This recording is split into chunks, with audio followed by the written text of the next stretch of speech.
My name is Orlando Black, and I recently bought this car. This car is well known for winning the World Rally Championship multiple times in the mid-2000s. I'll be honest, I don't remember what exact years, but it has done so.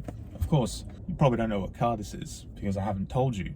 And you know, as much of a nerd as you could be, you probably can't tell what car this is just from the seats and the roof and all that.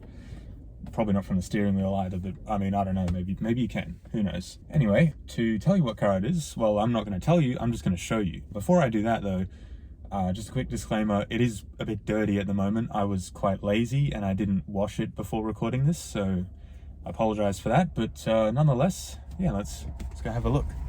Let me just get you off that thing there, whatever you're stuck on. There you go. Let's have a look.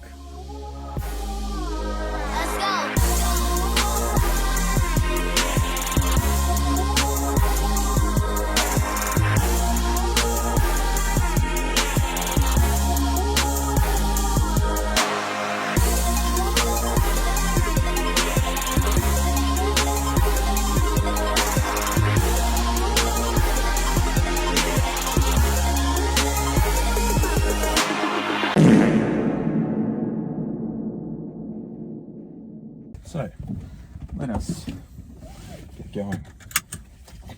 Unfortunately, I don't quite have the budget for flyby shots, so it's all just going to be in the car, but I feel it's more authentic that way, so what the hell, let's do it. Start up.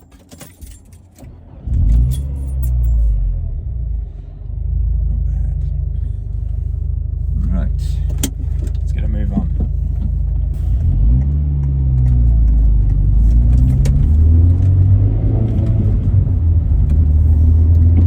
What is it about this car? Well, to me, I find it quite special.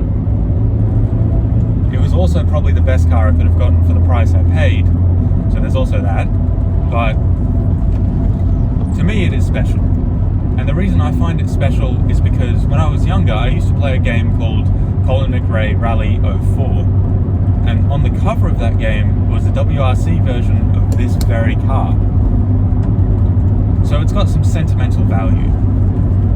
However, when I test drove this thing, before I bought it, I knew it wasn't just about the sentiment. It was genuinely a great car.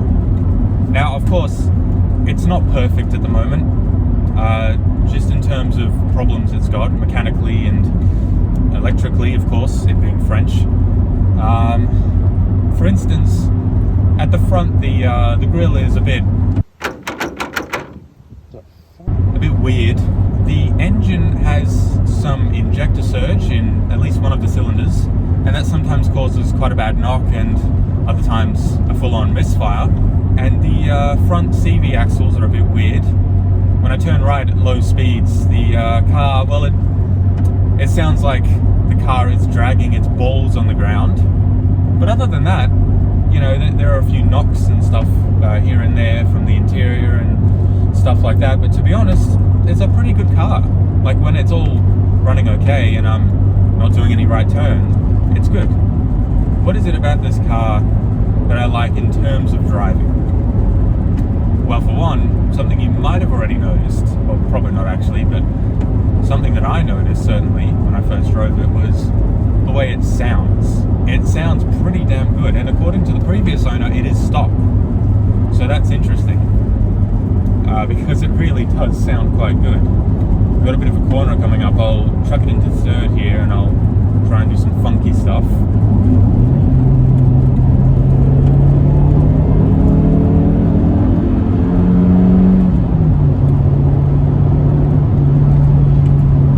Not bad, eh?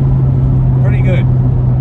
Other than that, the steering is really responsive, and I may as well mention it now, seeing as we're hitting a few bumps.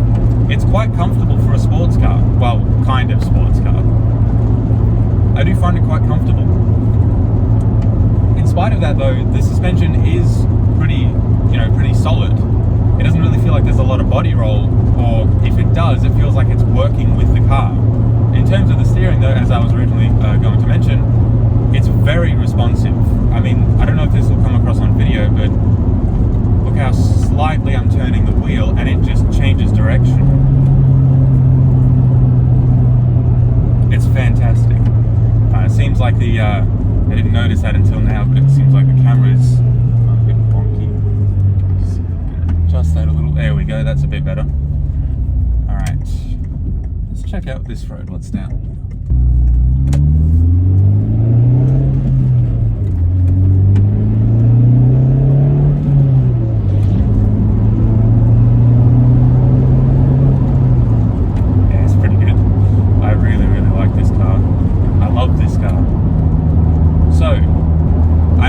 Someone who's still not quite sure why I bought an old French car which is already falling apart and will most definitely continue to fall apart in the coming years, especially given it's got almost 180,000 kilometers on it.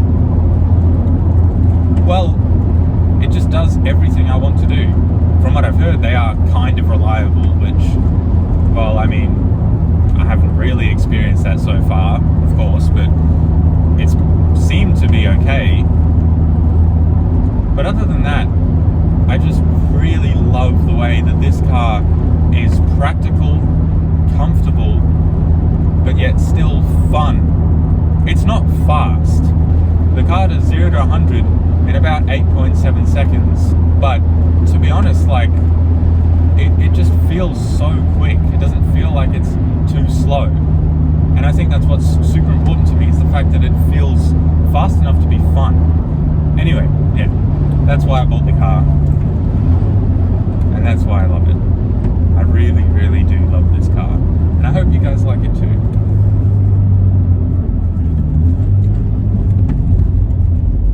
It was sort of like a sign to me that there's still hope.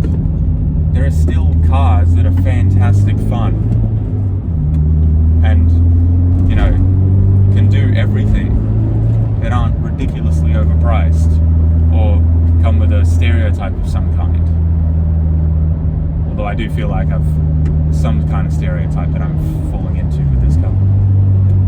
I don't know. Anyway, I've been Orlando Black. This has been my Citroen Zara VTS, and I'll see you all in the next one. Bye bye.